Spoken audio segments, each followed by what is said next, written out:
Hi guys, welcome to the Unpopular Opinion. I'm Kemi, Claire, Cream, and we're real, Raw, and we're saying it all. Did you get it? You also said it. Yeah, I wasn't fantastic. sure. I said it.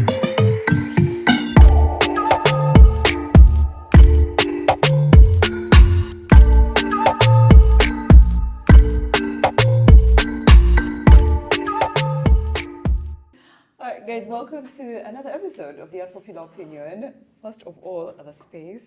Are you guys getting the feeling that we're going to talk about deep things? We're going to be like the thing should I you... put like a tissue here? Where's that tissue box? In case you cry, because this is like white table talks and talk about serious things. Anyway, as always, shout out to Nzou Media Hub, who are always doing the most beautiful job with our set and our production. We see you guys commenting as well. We always take your comments seriously. So thank you guys as well for helping us continuously improve on our everything. And to the team, what a space, guys, what a space. All right, so our conversation today is about validation. And I was trying to find the definition, but validation means so many things.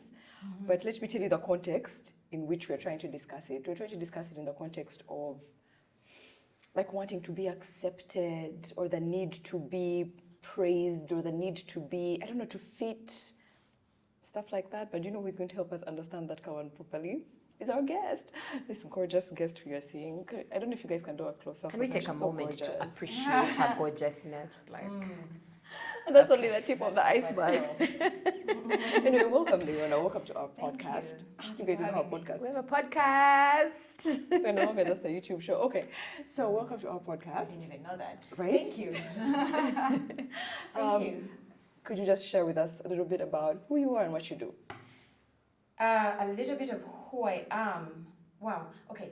So my name is Leona, and I'm a clinical psychologist, which is a psychotherapist. I'm a mom. I'm a Christian. I'm a really cool chick. Yes, you absolutely are. I agree with that. Facts. Yeah. We spent like the first 30 minutes after she came just talking about how her hair looks nice, how her Thank dress is you. good. How... Thank you. I got the cool chick part from you guys. So. Stop it. We'll take it. We'll take it. But anyway, so we want to have a conversation around validation. And I don't know exactly, I was struggling to figure out how to explain what we mean, but just because we've talked about it a little bit, could you just like help us understand before we even get into a whole conversation about it, validation in this context? Like understanding what validation means? Yeah, what validation means in this context. Because online I felt like there were so many different explanations. Even when I said validation in relationships or validation in, it just brought up all these different things. But in this context of acceptance and... I think that's exactly what it is, no? Acceptance. Okay. Seeking others to accept you. Yeah. Yeah. I met I've actually been meeting lots of young girls. I don't know about you guys, but a lot of young girls have been, and by young I mean 22, 23-ish, people that are over a decade younger than me, my God. Anyway, not the point. I'm over a decade older than you, so... So they've been just asking me, people want to get into content creation, and this specific girl, and one of the reasons why this episode felt a bit personal was because of her. She came to me, she said she started a YouTube channel, and she was in university at that time. She just graduated, and the boys in her class were teasing her about it, and so she stopped. But that's really what she wants to do. She has her degree, but she didn't want to do anything to do with her degree. She wants to do content creation, and right now she's in between jobs. She's still looking for a job, and she just wants to do content creation. And at this side of life, I'm looking at her, I'm like, just do it. There's, you don't really have anything to lose. So she clearly... How old is she? She's 22. So I feel like it's age appropriate to have a bit of fear for what other people believe. But the reason why there's a lot of young people like that are waiting for their careers to start, and and in a way that feels validated. They're waiting for the validation, and because I've lived as long as I have, I know that validation is not coming. So how do we help them? Like, how would you help like people like that? Even someone like me who wants to do something, but I fear the judgment and the other people not accepting me. I mean, I think the younger you are, the easier it is for you to seek validation naturally. If you're a child, then you're desperate. All the children want is attention, right? Yes. Nothing else. Kids don't want Range Rovers and houses in Kololo. They just want you to look at them. Your attention, right? So whatever they need to do to get your attention, they'll do exactly that. And then as it goes, teenagers need more validation than 20-year-olds. 20-year-olds need more validation than 30-year-olds, and on and on and on. But what really gets people to seek validation, there is like neurobiological reasons, like the search for dopamine, right? Dopamine, serotonin, all these neurotransmitters that our brain needs to get us to feel good, to motivate our hearts to pump, to motivate our livers to cleanse our body. Those hormones are produced from from feeling good, and social acceptance is a feel-good thing, right? So before you even look into trauma and all those things, there's actually, you're neurobiologically wired to seek validation. Okay. Right? Okay. Yeah. Okay. Then there's evolutionary reasons, right? Like, for example, we needed society to survive, right? We needed a community. That's influence, that's protection, right? So there's also evolutionary reasons. Then there's conditioning. Now we're getting to when you're a child. Already the odds are against you. If you don't seek any validation at all, you're fighting yourself. Yeah. But then we get to conditioning, we get to childhood, we get to how we're raised, right? Most African parents look at us as extensions of themselves, right? True. So like Prim, if this is Prim's mom knows the mistakes that she made. She doesn't want Prim to make those mistakes, so she wants Prim to walk the tightrope as she has mastered it at 50, right? So what does that? That causes fragmentation in Prim, because there's a way that Prim is, then there's a way that she's being conditioned. And she has to listen to her caregiver, right? True. So it's like, okay, there's something wrong with how I am. This is the way I'm supposed to be. You shouldn't sit like when I was a kid, they used to tell me, I want you to know, Shtama, like I used to sit like this. They used to say, like I look like I have a stick. Like I have a stick up my back. So they would hit my back, so I would slouch. Sit out. Yeah. Right? Yeah. So now, even though I sit upright, which I now know is the right way to sit, I still feel like I look weird. So first of all, it's the way that we are wired. There's neurobiological reasons. Then there's evolutionary reasons that we inherited from our forefathers. Then there's conditioning of how we are raised that makes us seek validation. If you're raised in a family where all families have like a distinctiveness in their qualities that they like, right? Yeah. Some families it's beauty, some families it's money, some families it's intellectuality, some families all of them. Whatever that is, if it's not a thing that comes to you naturally, then you will feel left out. You will believe that the way that you are, there's something wrong with it, right? And back to the wiring, there's also neurodivergent people, right? Who just grow up being told there's something wrong with them, and they're constantly feeling like they're messing up somewhere, somehow, and constantly have to make sure that they fit in, constantly have to double guess and check themselves. Yeah. So beyond all of those, there's then the society in which we live, the relationships that we're in, the jobs, the things that we choose to expose ourselves to, right? Capitalism being one of them, right? If you're on social media, it's hard for you to not seek validation in some way, right? Yeah. So why do we seek validation? There is so many reasons, but beyond all, I think it's actually a human nature. We're social creatures, right? We seek acceptance naturally, so. Okay. Yeah. So are you saying that, because it's a natural thing that we all feel, right? Yeah. But is it one of those things where there's a healthy balance? Because it can also be, it can exceed, what it needs to be, that there can be, especially with social media now.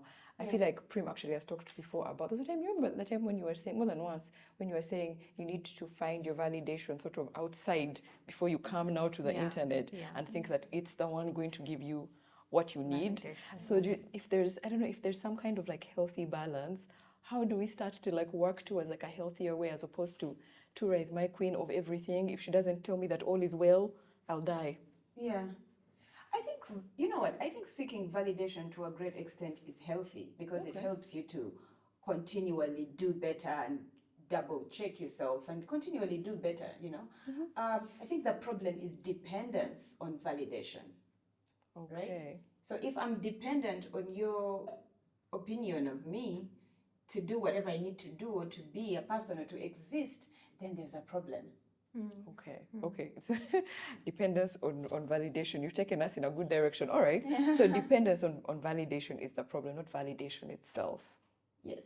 Okay, so then when it comes to dependence of validation, like if I'm depending on whatever, maybe someone online, maybe my own parent, what are like strategies? Like now we're coming to, as a professional, what are some of the strategies that we can employ? What are the things we can do to soften that journey? Because I feel like for me, one of the things that has, and I don't know if I would say it's necessarily validation that it was combating, but maybe a couple of different things. Because just being mindful of myself, what is coming in and what is coming out of me, what am I allowing in, and also what am I letting out. I've found that it has put me in a position to relate a little bit better with myself, and then as a result, relate better with others, so that even we get comments online that are nasty, or I don't know, stuff that's just from out there, and I'm like, I always pause. Like there's that pause in between of, not nice, but it's fine. Like I could do it. What's the difference between the Kemi then, who would get offended, and the Kemi now?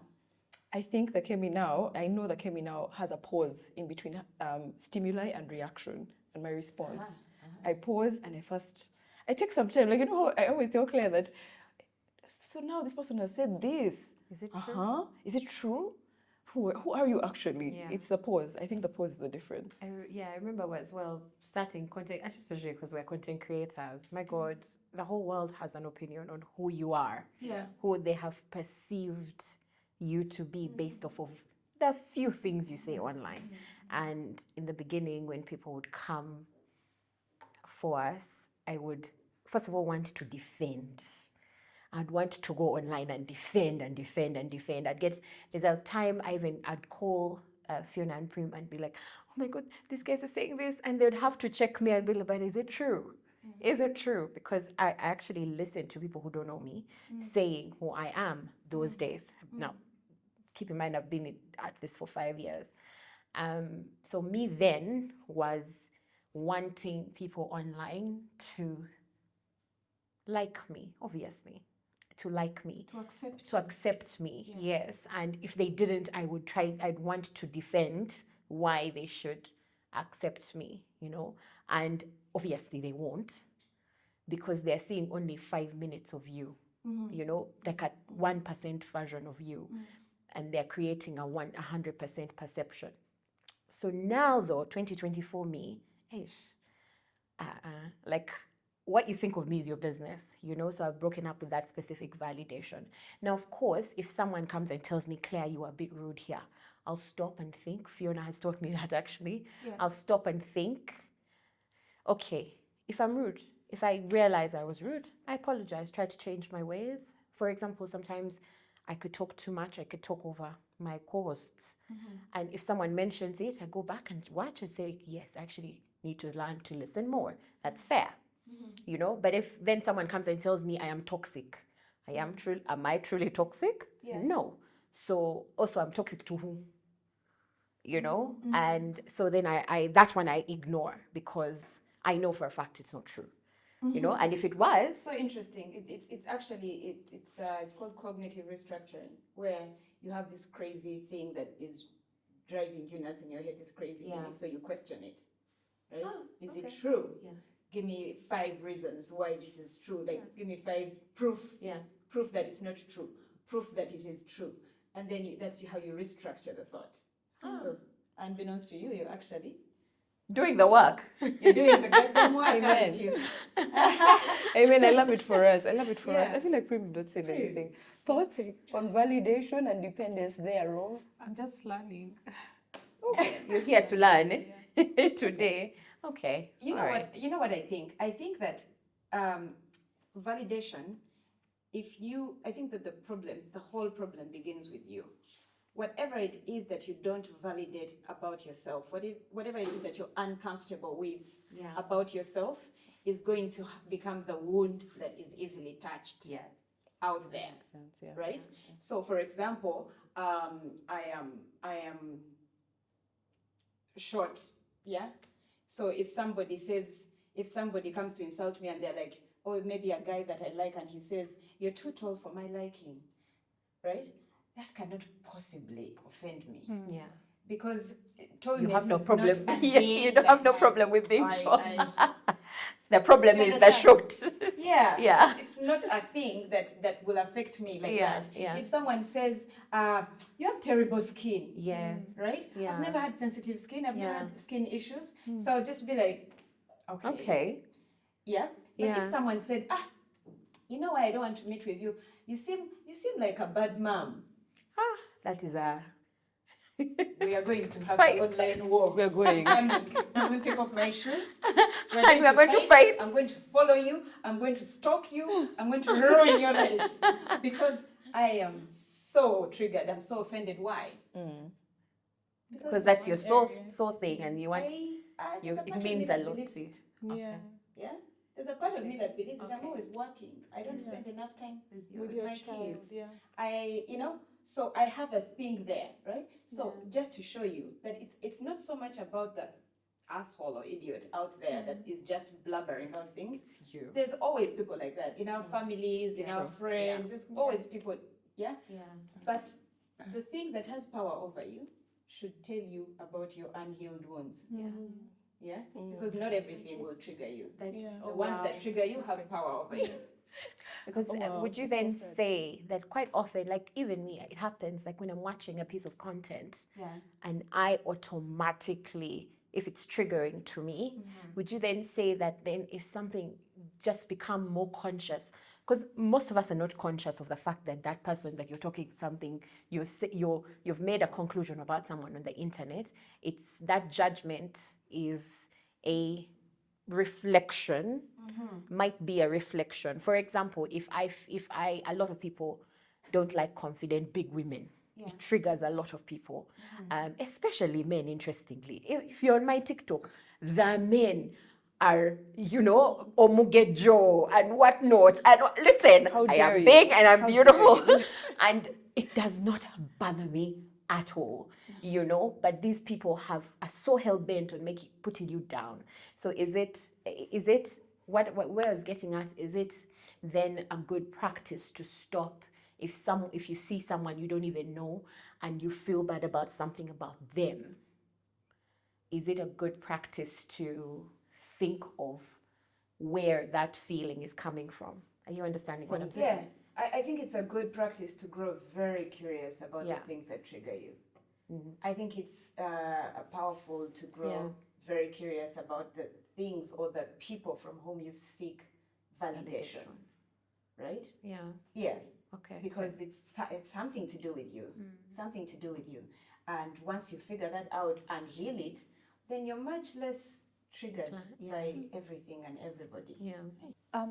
When you were talking, I remembered a friend of mine and I were having a conversation this weekend about finding yourself being very, very, very mean or tough on something that you used to be or something you used to do.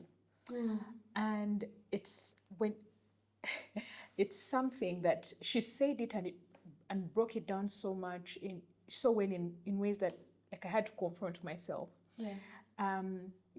I've lately like she was talking about she's done some work on like self-improvement and in like workplaces, and she grew up being told that you're very dumb, right? Because she wasn't that good in school, right? And she says this one time a teacher called her parent and told the parent that your daughter will never amount to anything. So she, she's worked her way and she carried that doubt into workplaces, right? Until she, got to a point where she's like, no, you're going to do better, right? You're going to start coming to work early, you're going to do your work. She has, that someone who goes to work on themselves so hard. And now, so she was telling me that there's this person at work that she angers her so much because that person sort of seems lazy, doesn't try what. So we recently realized that the reason she's always angry at this person, like no one else at work triggers me like her. Another person could ask the same question and I would not be as angry. But when this one asks, so she's like, she came to the realization that the reason she's angry at this person is because she's angry because this person is a representation of everything that she used to be as her, and it's a hated about reflection of- herself. and hated about herself. So A reflection of her where she could go and back. where she could go back to, yes, you live in that fear. And for me, that is, I've recently realized that when I am the first person, and I know this is going to be a very hard conversation, but I need to have it, but I'm the first person to notice a big person in the crowd since I lost weight. I'm always more aware of a big person. And most times, I'm like I swear, if a big person passed behind me, I think I could feel them because of how I live in like tragic fear. So what I've turned into the person that I used to hate. Because at work, I became the person who, because of, also I've struggled with food addiction, and you see how other people drink alcohol or take drugs. For me, it's always been food. And the pressure that I get from the internet, talk about your weight loss, talk about your weight loss, tell us. The reason I don't talk about it is because of, what do I tell you? Yet I am still struggling. I am still weight. That That's person. in your head. I still park my car at a safe distance because I'm not sure I will fit in that space. And yet I surprisingly fit. I still look at seats when I come in, and I'm not sure if it will hold me. I still struggle with so many things. I still buy bigger clothes because I'm not sure if they'll fit. But I've also become the person who, if I saw Claire taking milk, I will want to take it away from her. Like, why don't you take water? When I see someone who is like, say, size 12, I want to tell you that please don't end up where I was. Like, you can still control it. I like, that's all I become so, like, I'm always looking at people's plates, but it's not them. It's not them and their food. It's me and my bad relationship with food. So I like look at a big person and I worry. I'm wondering, are you okay? Are your feet paining? Do you have high blood pressure? Do you have diabetes? And yet I hated these things each time doctors would ask me, do you, have you checked for high blood pressure? Have you, each time I went to hospital, they're like, lose weight when I have flu. But now when someone says, when someone is sweating, I always feel like, I think they are almost there. I think they are almost about to be obese. I think this is obesity, this is it. And yet you could be sweating because it's hot. You understand? So that thing about validation, about most of our reactions to things around us, like you said, it normally comes from a wound that we are dealing with. I keep asking myself, is this how, were people this aware of me the same way I am aware of others? And most times the instinct is to sort of, I want to help you. I'm always trying to say, please don't end up the way I did. Like, if you're going to eat like bread, I'm just like, please don't end up the way you did. And yet, it's okay for you to eat bread. It's okay for you to take milk. It's okay for you to, once you have a good relationship with food. But because for me, that's a constant struggle. And when someone is like, please talk about it, but I can't, it's like telling me, talk about, drug addiction, but I am still dealing with drug addiction. So, what do you want me to tell you? That there are days, I want to tell you that yesterday, I've been going through so much distress and anxiety and these past couple of days, and yesterday, all I did was eat. I kept eating, going back on the couch, going back to the fridge, and because I've removed food that, out of my house, I stand in front of the fridge and it's open for like 10 minutes. Trying to figure out what your brain wants to eat. What my brain wants to eat, which is, say, comfort food. Comfort food, thank you. But what is there is greens and watermelon and a carrot. Things that I eat. Not one carrot. Things that I eat on a normal day when I am high on, is it dopamine or whatever, and I'm happy to eat healthy. But I really wanted comfort food, but I couldn't. Yesterday, I ate so much that I didn't want to go to bed because I was feeling so disgusted with myself, which is the same exact cycle I've lived all my life. Get stressed, get get depressed and eat, Yeah. and then feel disgusted and do it again. That's exactly what I did yesterday. And then you want me to come here and tell you about weight loss. How you, What am I going to tell you if I am still sitting with my demons? Does that make you feel like an imposter in your own body Yes. sometimes? It does. It makes me feel like if I come and talk about, oh, get healthy, blah, blah, blah, I am lying to you. That's why I'm not talking about anything. Oh, here is a solution. Yes, you got a solution. Yes, you've lost weight. But the fear that you could gain it back. I recently, my workmates could tell you, if the cameras at work could show you how many times I step on the scale. I step on the scale every day. Yesterday, I ate so much that I got a weighing, just to see if I am, a tape measure, just to see if I'm still the same. And now the struggle is worse now that, because the fear of, when I gain back weight, you all will be laughing. The entire world. The entire world will be like, oh, she thought she would I keep know it what off. you mean. So that fear, like, I can't even come and talk about it because I'm so afraid that you'll judge me so harshly when I gain it back than if I keep quiet. At least now, it feels like I'll have controlled it for myself. Like I'll have controlled the narrative. I'm so sorry. I didn't know. That's how it was. I mean, I'm really sorry. I'm damn near speechless about that. That's so vulnerable, and thank you for sharing that.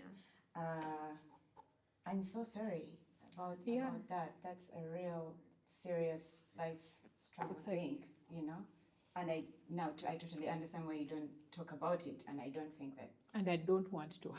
Yeah. I'm so sorry. It's been Thank so you. hard. And I don't want to. Yeah. And I hope that from this clip, whoever watches will stop harassing me and asking me. I think some will. The truth is some won't. Yeah. I think that's the Do unfortunate. you recognize that the thing about it is not so much the people outside of you and just the amount of power that this thing has over you? Yes. From struggling with it for so many years. I actually know it's not even the audience. It's me. Like Right. you're saying, the power that this has had over me Yeah. since childhood. Yeah.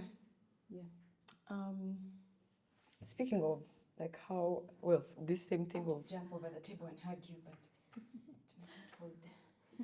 speaking of how it's, I guess it's about us, about you, the individual. How do you feel also, like for all of us, how have you seen like validations spilling into your relationships, like how you relate with people? Because for me, even when I first saw that thing, validation, the first thing that came to my mind was my parents. No, there was no immediately I thought of my parents, because like you said, when you're younger, there's so much more. I need you to, and I'm a firstborn, I need to be the best at this, I need to be the best example, I need to and all of that, how that led into even my career choices. Oh, this is the career choice that will make the most prestigious sense for my parents, so that they can say, oh wow, yeah, to do law. And I cannot even tell you that I have broken up completely with that validation. I still struggle, like going home and them wondering, like, don't you want to be in an office? It's still like, it takes me back. Yeah. It takes me back in those moments. I'm like, oh damn, still no. But then, and now I'm still trying to find that car. No, I'm good. I'm good. I know it looks like that on the outside. The internet is a lie, you guys. Sometimes, like, you'll see me on my good days and think, and yet I'm just progressing. I guess it goes back to that whole perfection versus progression thing. You're just literally trying one day at a time. Like even what you're saying right now, I can tell you're trying one day at a time. And I don't think there'll be a perfect point. I don't know. You share also from a more, professional view. I think you literally just try every day. I think I remember talking to my therapist, and I told her there was, like, life has been good and calm the last couple of months, and I was like, I'm scared. Yeah. You get scared. What if it all falls Things, apart? And I'm like, I'm just waiting for the other shoe to drop. Yeah. And it's just, you just wake up one day like, so is the world But burning? You're like, you open your one eye. Keep waiting. You for open, things you're to fall just apart, waiting. yeah. But then she says to me that you are taking joy out of your own life, anticipating horrors that haven't and may never happen. Yeah. True. You get, or they might happen at some day, but get to them and then deal with them. Yeah. Right now you're experiencing joy. Can you experience your joy? And then she said, just turn it, whenever you're feeling that it may come back, turn it into gratitude. That's what she said to But me. was joy ever modeled for us? It's like we're always fighting it. I am trained for conflict and suffering. That's how I was raised. And it's funny, interesting hearing it's like- from you who's actually trained to Yeah. do these things. It's like a lion being given meat all the time. It's like, but I'm supposed to be hunting. Why are you giving me that? Yeah. Life? What's Like, going on? What is this? It's suspicious. You know, Yeah. the brain. People on social media, I think that the brain is there to make us happy. This whole positive, be positive. I hate that thing. But anyway, because it's just anyway. Back to the point. back on track. The brain is not here to make us happy. The brain is not wired to make us happy. The brain is wired to keep us alive. And how does it keep us alive? By keeping us in familiar environments. Yeah. That's what it reads as safe, Yeah. right? Yeah. So by familiar environments, we mean the environment of your 0 to 7 or 0 to 10 years old there, right? Yeah. So your 0 to 10, what did you learn about happiness and how to hold it? What did you learn about forgiveness and kindness? What did you learn about accepting your body and that you're okay just the way you are? If anything, you learned that it's a crisis. You need to change. So we're every always in single crisis thing, mode. right? So now we'll have to reparent ourselves out of that 0 to 10 and whatever was modeled for us. It's not all bad. Yeah. And our parents are not terrible people. They were just working with what they have. They were doing the best that they could. So now that we know better, Yeah. we attempt to do better. Okay. It's hard. It's really hard. Like for me to validate, I have a 16-year-old son. For me to validate that boy, he's so introverted. I know myself. If I left my own devices, yeah. you will literally never see me ever, right? My dream is to move to the village and plant a forest. I've already planted it. Live in the forest in a cabin, Yeah. alone, Not being disturbed. without any life or sight of anyone. That is the depths of my introversion. I know what effects that has had on me, right? And I don't have a middle ground. I'm either there or I'm over. In people, yeah. I'm over. What is the word? I'm trying so hard to just be this social creature. I needed alcohol to do that. Now, since I stopped drinking, it's really been hard, right? Yeah. But when I see my son go in that direction, right? All of he's that person that's in the Kamoli on his phone. He does not participate in any group activity. He does not attend birthdays. He's on video games all day on holiday. And I'm just like, get out. Yeah. Go to the. He wants to go and swim at night when there are no humans at the pool. He wants everything, right? He doesn't like sports, even though he's 6'4". He does not like sports because sports includes. It requires him to interact with Interaction. people. So I'm trying. So I have all this knowledge, but I'm also conditioned a certain way, right? And that thing is so hard to undo. Yeah. So I'm just like, leave the house right now. Yeah. Why? So he can also see. He says why. I'm Yeah. like, You also have no legitimate because I reason. said so, right? Yeah. Because I have You have to nothing pull else the parent card. Yeah. Sometimes with the aggression and violence, like Yeah. I'm not. I mean, I can't slap him now. He's 6'4".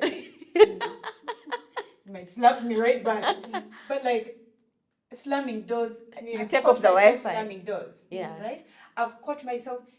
I have a 4-year-old who I raised my voice and he was so shocked. He was like, Yeah. Mama, is everything okay? Like because I just put on my sneakers and ran. I just Went a for lot a of run. my exercise involves. Yeah.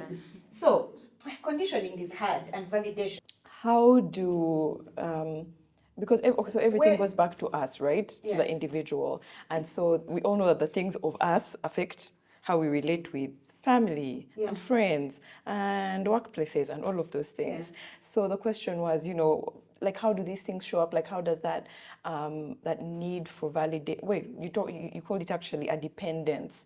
How does that dependence on validation show up in relationships in unhealthy ways? Show up in relationships. And that could be family. It could be, it could be a romantic relationship. But how do you see that showing up in your just like experience, whether as a person or a professional? Personally, I'm a very neurodivergent person. What does that mean? That means that my brain, so there's neurotypical people and there's neurodivergent people, right? On the neurodivergent spectrum, the end of it is autism and dyslexia and all of that, right? But then there's ADHD, and then there's just people who are just neurodivergent, not particularly with a disorder, but neurodivergent, right? Our brains work differently. Our brains constantly seek dopamine, right? So because of that, we are the dramatic person. We constantly seeking dopamine. Even in conversation, you're easily bored if there's no dopamine being induced, right? So surface conversation is a no-go. It's really boring. To date, I'm like that. I struggle. I can't, like if I go for networking events, I am really struggling. Yeah. Or you find with some ambassador talking about bowel movements.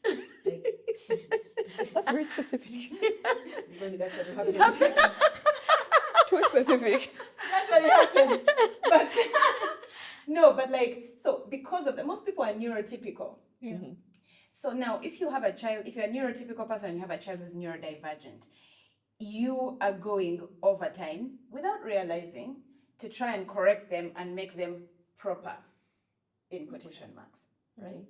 So how have I struggled with validation? Goodness. From the way that I sit, to the way that I walk, to the way that I talk, to the way that I look, to the way my family despises.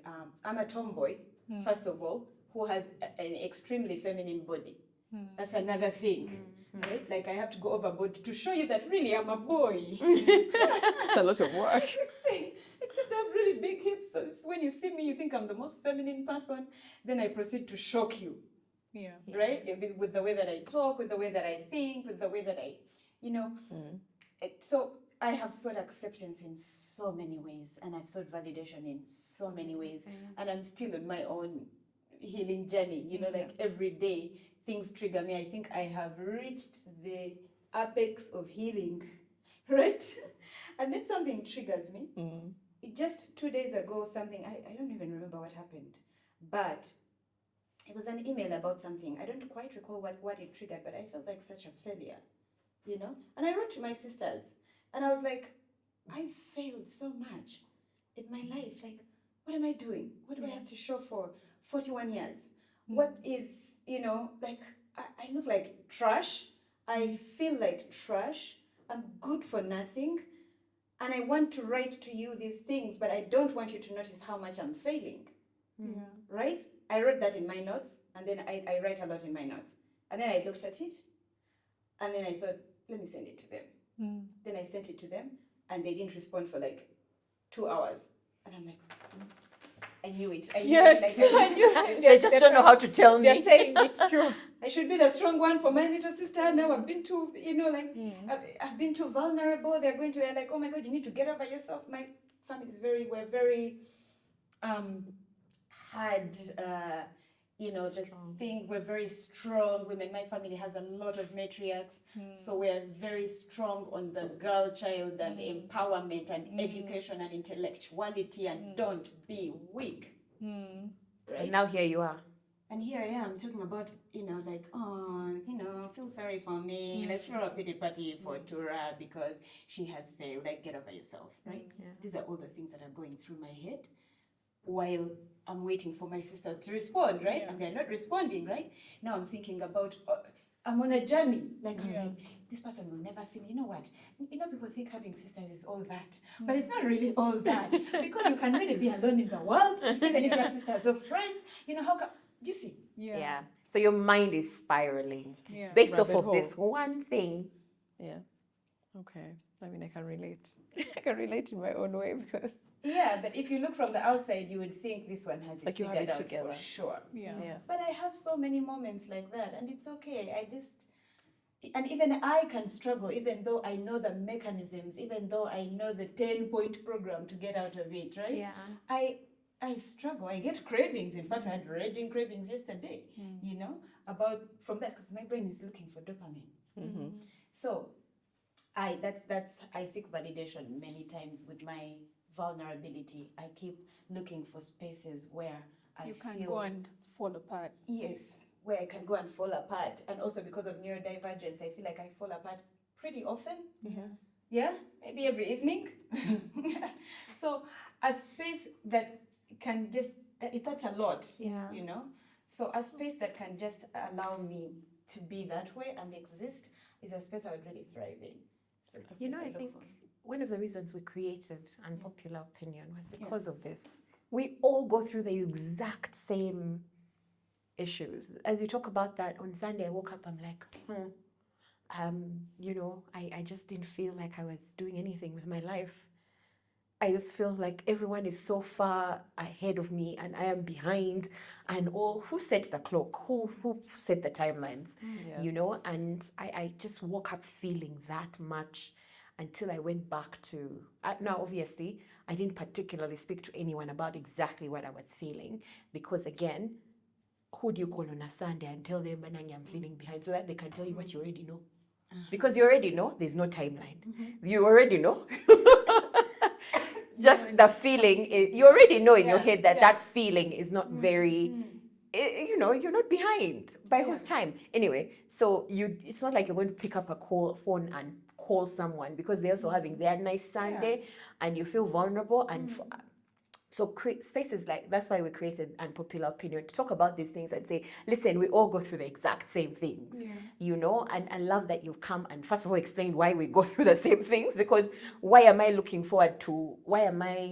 waiting for pain when I'm feeling joy? Why am I, do you get what I mean? Do you ever find yourself sabotaging joy? Like I do that, like in relationships, I meet a guy and he's so nice. And then you're just like, you're too nice. Let me dump you before you dump me. Yes, I remember he was telling me that thing of suspicious, of like, this person is too nice to meet suspicious, I'm out. But as generally, if you experience something really nice, it's always You keep waiting suspicious. for that to drop. And I'm hoping that we can all do the work to get to the point where the bad stuff is what's suspicious and not what the norm is. And you said it can happen if you reparent yourself and retrain your brain to know that good is normal and bad is what you get. And once you really learn it and you learn to extend just so much tenderness to yourself, then you learn to extend it to others. Yeah. You can't give what you don't have, you know? True. If you don't know how to, like when Prim was talking about that, I was completely distracted because when you started talking about something after that, my whole brain was still this side, because I'm just like, that's what I think. We're mostly tough on things that are a reflection of what we are dealing with. Right. Yeah. Right. Well, if you can extend so much tenderness to yourself, if you struggle to be, it's really hard to be vulnerable. Yeah. And yet you can eat cake. Eat Where cake. am I going to write a monologue to my siblings and my friends who might or might not judge me When I you can just eat cake? a piece of cake or have a glass of wine? Yeah. Right? Yeah.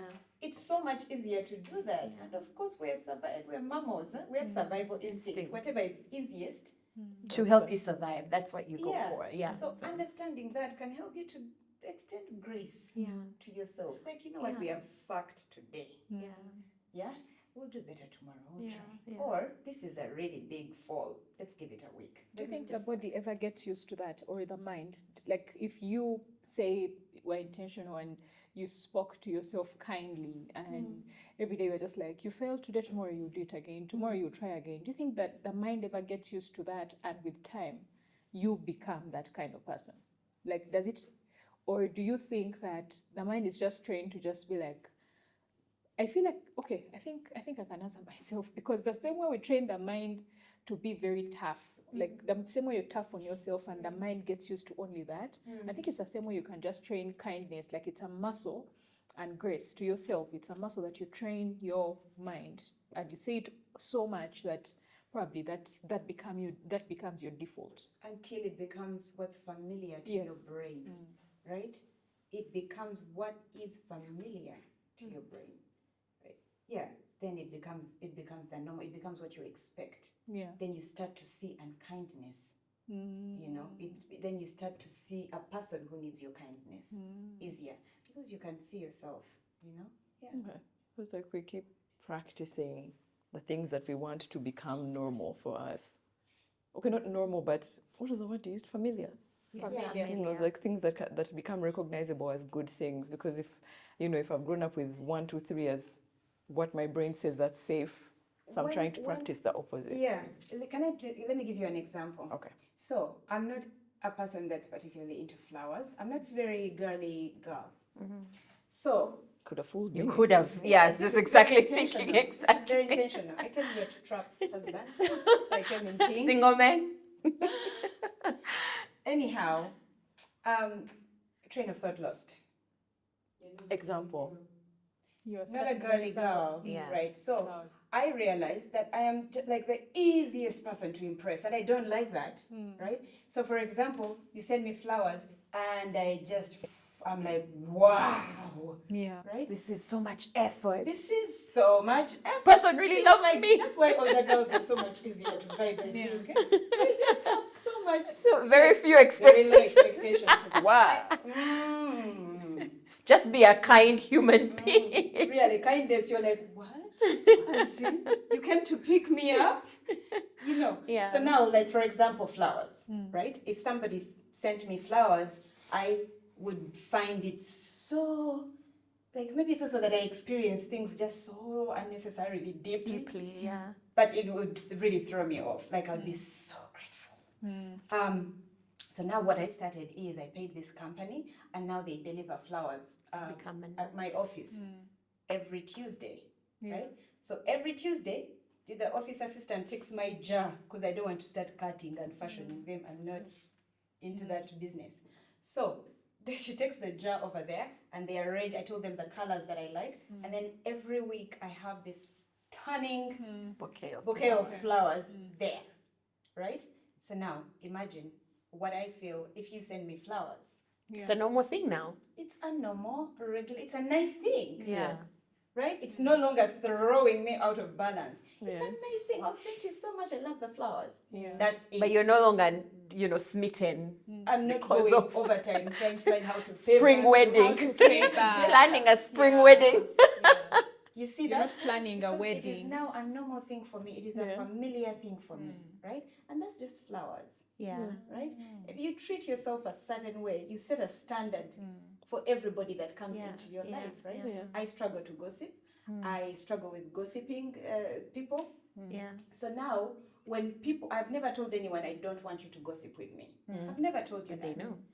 But over the years, you realize my attention span when you're gossiping. You realize, I'm not your so input courteous is like that. Believe me, I have 1,000 flaws. Yeah. But gossiping, maybe it's because I was a person who was really gossiped about. I was in all these weird tabloids. My parents are reverends. My family's. I was like, I am not. Who's this person that's being? Maybe that's what made me really, really dislike gossip. But because of how I am, and because even when I want to gossip about something, I restrain myself. I have outgrown the desire and the need completely to be and part because of that. If someone wants to gossip, I am not the one to call for coffee. Yeah. You see, not just naturally. Yeah. Sometimes I find my friend, someone I love, sitting somewhere with another person. I'm like, You guys did call me. My office is like two doors down, right? Like, what the hell? I didn't even think about it. Genuinely, they didn't even think about me, right? So that's the. You see? I get that. No, it's making sense. Okay. I mean, clearly, this is something we can talk about for a very long time. And thank you also for joining us, because I feel like you've added an interesting big thing. Yeah. And even just, you've shared not just from your professional side, but also just like from a personal angle. So thank you. Thank you for being part of this conversation, which we could definitely have for a while. Yeah. But, I mean, you guys share with us. I feel like Prima at this point always knows what we should ask you to share with us. I'm always like, what do I ask them to share? I don't know. Where do you seek validation the most? Okay. How about that? Where do you seek validation the most? Maybe that can be like something you can ponder and maybe also help you get to a point of more, I don't know, knowing within yourself, you know? And the different ways that it pours into the other areas of your life.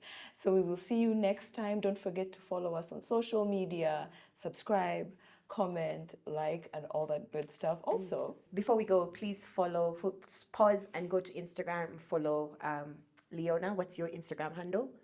mental health support systems. There you go. She can support you if you need. Just book an appointment with her. Okay, Thank you. We'll leave the details in our bio so that you can reach out, and maybe find the support you're looking for. I feel like there was a time when I was hearing about therapy more often, and then I had like a list, and now I feel like more people ask me about that now, and I can't even lie that I know all the resources. There's like a little list I have that I got from also somebody else. So please do take advantage of whatever resources you find. You may not need it today, but We all need it at one point or another.